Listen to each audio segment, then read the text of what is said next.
Jepun ke cikgu? Betul? Pandai kamu. Siapa? Jepun. Jepun. Ya, Jepun. Oh, rasa kamu tidak cakap tentara Jepun. Sama Okay. Sama, dia Jepun. Lagi siapa lagi nama penjajah yang kamu tahu? Portugis. Jangan semua nama full. Grup. Dia juga ada grup. Portugis. Portugis, bagus. Oke, dekat sini. Ya, ada dari sini. Yang mana Hani? Ke cikgu? Siapa nama kamu Bibi kah? Hani. Hani, saya Hani. dari cikgu keliru guys. Oke, yang pertama ini adalah James Brooke, betul? Betul. Oke, dia menjajah bagaimana? Sarawak. Bagus, pandai kamu. Yang ini? Alfonso de Albuquerque. Albuquerque. Dia menjajah kemana? Tak tahu. Tak tahu cikgu. Baru nampak. Dia menjajah ke Afrika. Kenapa ketawa? Nah, ini tentara Jepun ni dia penjajah ni kah? Ya, menjajah. Dia menjajah Mana Singapura. Ini tentara Jepun. Saya tanya nama penjajah, dia tentara Jepun tak ada nama. Kenapa cikgu letak situ? Saja cikgu nak tes kepekaan kamu semua. Okay, next. Okay, dekat sini. Ini adalah pengenalan kuasa barat. Apa yang kamu tahu tentang pengenalan di kuasa barat ni? Dia datang ke Asia Tenggara. Menjajah. Tepuk tangan. Dia menjajah. Selamat. Oke, yang kedua boleh? Negara seperti Portugis, Belanda, British dan Perancis bersaing untuk menguasai wilayah. Oh, kamu tidak salah baca kah? Ya, betul, cikgu. Saja tes ke kemudahan. Cikgu suka tes-tes cikgu. Cikgu kan suka benda yang surprise. Oke, seterusnya cikgu sendiri baca. Kita mengajar masa selepas ini cikgu ada meeting dengan menteri besar. Oke, Oke, cikgu teruskan. Mereka tertarik dengan kekayaan sumber alam seperti rempah ratus, emas dan biji timah. Kamu tahu apa biji timah? Tak Biji tahu. hitam tu cikgu kan? Hah? Biji dia warna hitam. Sisir tu warna hitam. Lepas tu Asia Tenggara mempunyai kedudukan strategik dalam laluan perdagangan dunia. Okey, apa tujuan utama dia? Ekonomi perdagangan. Lagi? Pengaruh. Lagi? Penyebaran agama. Ya, dia terbagi kepada tiga, yaitu ekonomi, politik dan sosial. Datangnya kuasa barat juga memberi kesan besar terhadap masyarakat. Tempatan. Bagus. Pandai anak-anak saya. Okey, untuk memahami sebab penjajahan kita perlu apa? Apa? Apa? Kamu nanya. Okey, kita perlu lihat faktor-faktor kedatangan mereka seperti faktor tolakan dan tarikan. Tolakan dan tarikan. Okey, lepas ni kita akan belajar tentang faktor tolakan dan tarikan. Okey. Okey, so kamu semua dah tahu kan apa itu faktor tarikan dan Tak tahu, sir. Tak tahu kamu. Tak tahu. Cikgu tidak tahu. Oh, cikgu. Maaf, cikgu. Okey, tidak apa. Okey, jadi hari ini cikgu akan membimbing kamu untuk mengetahui faktor tarikan kedatangan kuasa barat. So terdapat 4 faktor kedatangan kuasa barat. So cikgu nak kamu fokus dan catat apa yang akan cikgu cakapkan selepas. Kerana selepas ini kamu akan membuat sesuatu aktiviti mengenai faktor tarikan. So pertama sekali adalah faktor ekonomi, iaitu revolusi perindustrian. Kuasa barat memerlukan bahan mentah dan pasaran baru untuk menguasai laluan perdagangan utama. Antara bahan semula jadi di Asia Tenggara yang menjadi tarikan kuasa barat adalah rempah ratus, biji timah dan getah. Semua dah catat kan? Betul lah? Betul lah, betul. Jangan Okey, okey, bagus. So, jadi selain itu, faktor politik juga menjadi faktor tarikan utama. Hal ini disebabkan persaingan kuasa-kuasa besar Eropah seperti British, Belanda, Perancis dan Sepanyol. Selain itu, kuasa barat juga dipengaruhi untuk perlumbaan untuk mendapatkan pengaruh dan kuasa, iaitu imperialisme. So, seseorang tolong bagi tahu cikgu apa maksud imperialisme? Tak tahu cikgu. Tak tahu. Cikgu tahu kah? Cikgu tahu tapi nak cikgu tapi Tempat tu tahu, cikgu. Pengaruh kuasa luar. orang luar. Okey, pulang nanti kamu akan cek balik dan cikgu buat tak tahu satu kah? jawapan. Tak. Cikgu nak kamu semua buat pertamina dan berdikari. Okey? Penjajahan cikgu. Ha? Penjajahan. Penjajahan. Kamu pasti? Ya, saya pasti. Kamu tadi yang punya Okey. Tak. Cikgu nak menguji kamu punya kefahaman dan pengetahuan umum. saya nak Okey. Okey, selain Kita itu, tahu dia bukan dia tu. selain itu faktor politik juga apa tu berperanan untuk meningkatkan prestij negara masing-masing. Apa prestis cikgu? Prestasi.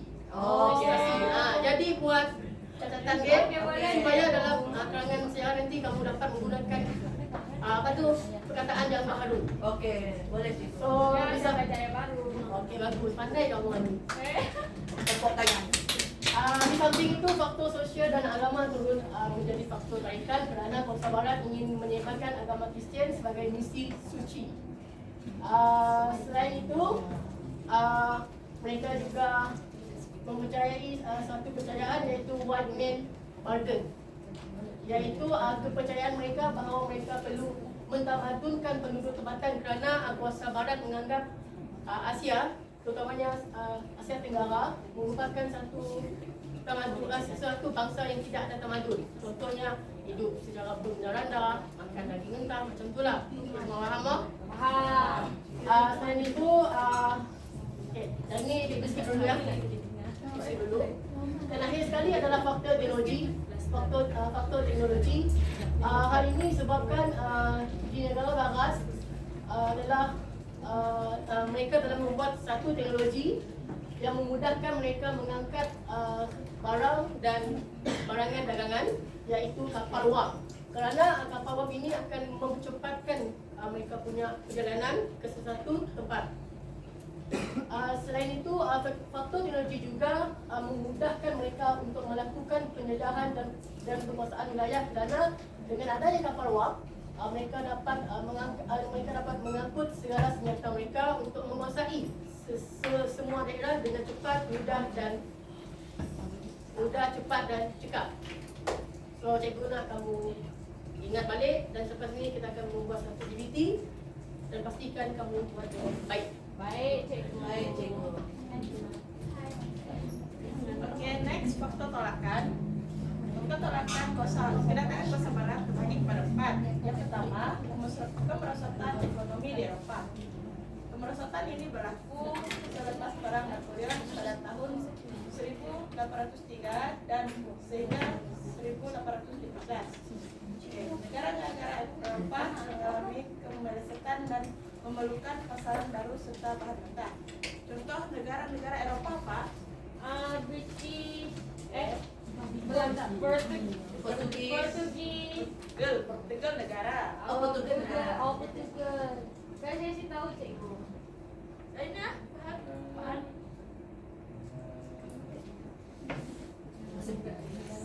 Belanda.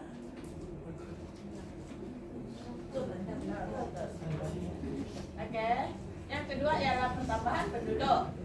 Bila berlaku pertambahan penduduk, populasi meningkat menjadi pesat selepas revolusi perindustrian. Selepas itu berlaku kekurangan tanah dan peluang pekerjaan di negara asal. Oke, yang ketiga ialah revolusi perindustrian. Apabila industri seperti kilang memerlukan bahan mentah seperti biji timah, rempah, dan getah. Eropa mengalami kekurangan bahan mentah dan pasaran untuk barangan buatan. Jadi mereka pergi ke negara kita untuk mendapatkan barang mentah tersebut. Mereka berdarjat, cikgu. Ya, betul. Mereka tak ada barang. Kekurangan barang. Ya, miskin. Ya. Ambil hak orang cikgu. Iya. Bukan minta izin. Betul. Ya. Keempat adalah persaingan politik dan kuasa. Negara Eropa bersaing untuk menjadi empayar terbesar.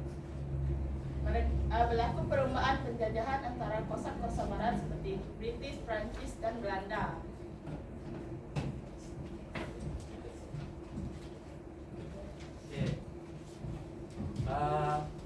Saya akan bagi awak dalam kumpulan yang saya mau awak buat sedikit peta item boleh? Satu peta item Oh, betul. untuk faktor tolakan dan faktor tarikan.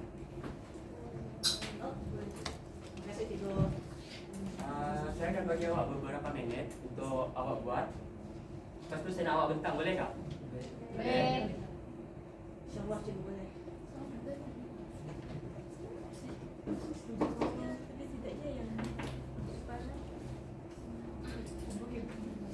Okay, dah siap kah? Dah siap? Dah cikgu. Dah cikgu dah siap. Okay, cikgu nak awak minta seorang wakil untuk bentangkan, boleh? Boleh. Okay, siapa nak dulu? Ya dulu cikgu. Saya dulu cikgu. Tolakkan Fida dulu, Fida dulu. Guys, saya cikgu. Satu tarikan dah. Okey, hari ini saya membentangkan peta IT tentang faktor tolakan kuasa barat. Okey, hasil perbincangan saya dengan Hani, saya dapat 4 poin. Yang pertama, kemerosotan ekonomi di Eropah. Hari ini kerana selepas perang, apanya ni? Napoleon. Okey, mereka dalam peristiwa itu mereka memerlukan pasaran baru dan bahan mentah. Okey, poin nombor 2 adalah pertambahan penduduk. Hari ini kerana dari segi pertambahan penduduk, mereka boleh meningkatkan populasi selepas revolusi perindustrian. Kemudian dari pertambahan tersebut, mereka mendapati bahawa kekurangan tanah dan peluang pekerjaan. Yang kedua adalah revolusi perindustrian. Okey. Dari segi revolusi, mereka industri memerlukan bahan mentah seperti biji timah, rempah, getah dan dalam revolusi ini negara Eropah akan mempunyai kekurangan bahan. Yang terakhir adalah persaingan politik, di mana negara Eropah bersaing menjadi empayar besar dan berlaku perlumbaan penjajah. Okey, itu saja cikgu. Betul tak cikgu? Okey. Sebelum ke bulan seterusnya, semua faham tentang faktor tolakan? Ya, agak faham. Natasha faham? Faham? Okay. Bagi satu contoh. Faktor tolakan kuasa barat. Satu je.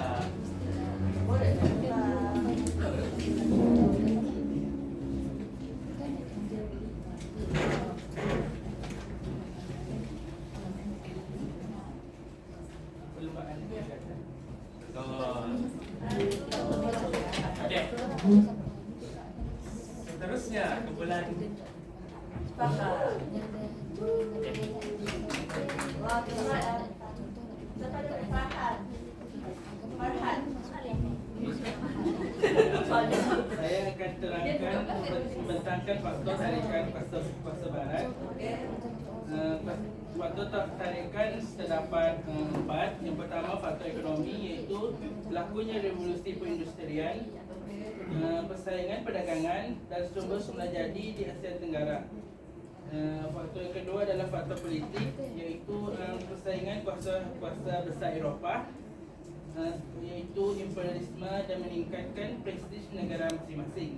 Yang ketiga adalah faktor sosial dan agama, iaitu berlakunya penyebaran agama Kristian dan ingin mentamadunkan penduduk serta raja security.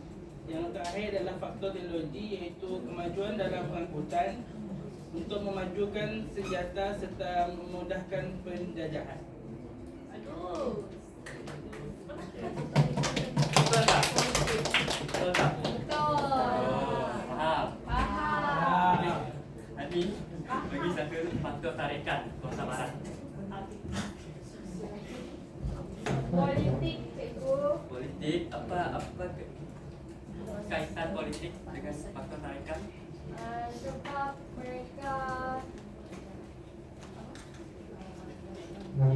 mereka nak mendapatkan bahan mentah daripada Asia Tenggara. Sebab dia orang tak ada bahan-bahan tersebut. Kurang. Ya. Betul tak cikgu? Boleh terima. Boleh terima. Okey. Faham semua? Faham. Bagus. Terusnya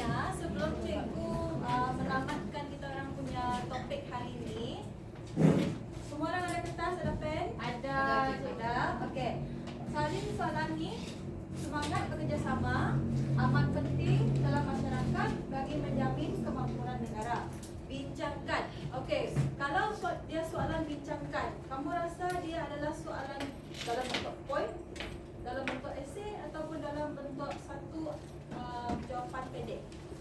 Esei. Esei. Jadi dalam esei mesti ada apa? Ada poin, Poin. ada isi, ada huraian, ada contoh dengan kesannya. Betul. Okey. Jadi cikgu nak kamu salin soalan ni dulu. Lepas tu pastikan kamu siapkan soalan ni dan hantar pada atas meja cikgu Rehat. Okey, boleh buat yang pendek saja. Okey. Sebelum kita orang buat kamu balik nanti lepas kelas ni buat soalan ni, kamu dah faham tak soalan ni? Faham cikgu. Faham? Boleh tolong uraikan soalan ni kalau faham?